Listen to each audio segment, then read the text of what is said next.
தொழுகையை விட்டதனுடைய பாவத்தை பத்தி ரசூலுல்லாஹ் உணர்த்தினாங்க. அது பூமியில எவ்வளவு பெரிய முசீபத்தை உண்டாக்க வேண்டும். அந்த ஹதீஸ் சின்னதே, ஆனால் அதை உணர்வு பூர்வமாக விளங்குறதாக இருந்தால் ஒரு உதாரணத்தின் ஊடாகத்தான் அந்த ஹதீஸை விளங்க முடியும். உதாரணத்துக்கு எடுங்க, எங்களில் ஒருத்தர் இருக்கிறார், அவருக்கென்று ஒரு சொந்தமான காணியோ ஒரு வீடோ இல்லை.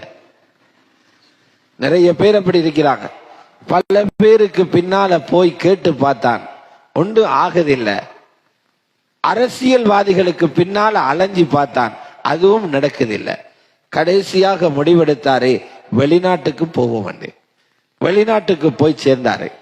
அங்க போன உடனே பூமாலை போட்டு எடுக்க மாட்டான், அநேகமா பலதியாவில விட்டுடுவான்.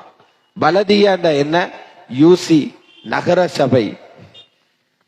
அங்க அடிக்கிற வெயில்ல காஞ்சி, விழுகிற மலையில நலஞ்சி, அங்க இருக்கிற அதிகாரிகளிடத்துல அடி வாங்கி, சாப்பாடு இல்லாத நேரத்துல பசியில இருந்து அவன் ராவு பகலாக உழைக்கிறான். அதுக்கிடையில இங்க எத்தனையோ கல்யாணங்கள் நடக்குது, எந்த வைபவத்திலும் அவன் இல்லை. குடும்பத்துல பல பேர் மௌத்தாகி அடக்கப்படுறாங்க, அவர் அந்த மையத்துகளுக்கு இல்லை. ஊர்ல சந்தோஷமான நிகழ்வுகள் எல்லாம் நடக்குது, அதிலே எல்லாம் அவர் இல்லை. மாதம் முடிய கிடைக்கிற அந்த சம்பளத்துக்கு அதை அனுப்பி அனுப்பி இங்க காரியம் பார்க்கிறார். ஏதோ ஒரு காணிய வாங்கி ஒரு வீட்டை கட்டி ஒரு வர்த்தக நிலையம் அல்லது ஒரு கடையை கட்டி சின்ன ஒரு வாகனத்தையும் 10 வருஷத்துக்குள்ள சாதிச்சிட்டார். இப்ப ஊருக்கு திரும்பி வர்றார். எவ்வளவு காலத்துக்கு பிறகு? 10 வருஷங்களுக்கு பின்னால வர்றாரு.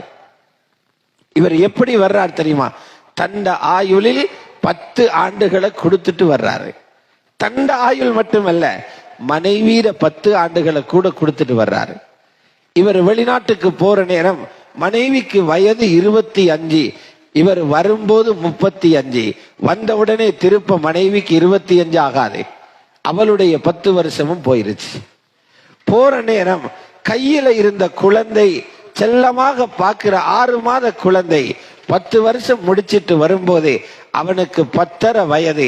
வந்தவுடன் அவன் மடியில ஏற ஆளல்ல. எல்லாத்திரையும் 10 வருஷத்தை கொடுத்துத்தான் ஒரு காணிய வீட்டை ஒரு கடையை வந்து பார்க்கிறாரு. வந்து இவர் என்ன செய்யறார், அந்த வீட்டை ஆரம்பிக்கணும் அல்ல, அந்த ஓப்பனிங்குக்காக ஒரு விருந்து போட்டு குடும்பத்தை கூப்பிட்டு இருக்கிறார். எல்லோரும் வந்து சந்தோஷமாக விருந்து உண்டு கொண்டிருக்கிறாங்க.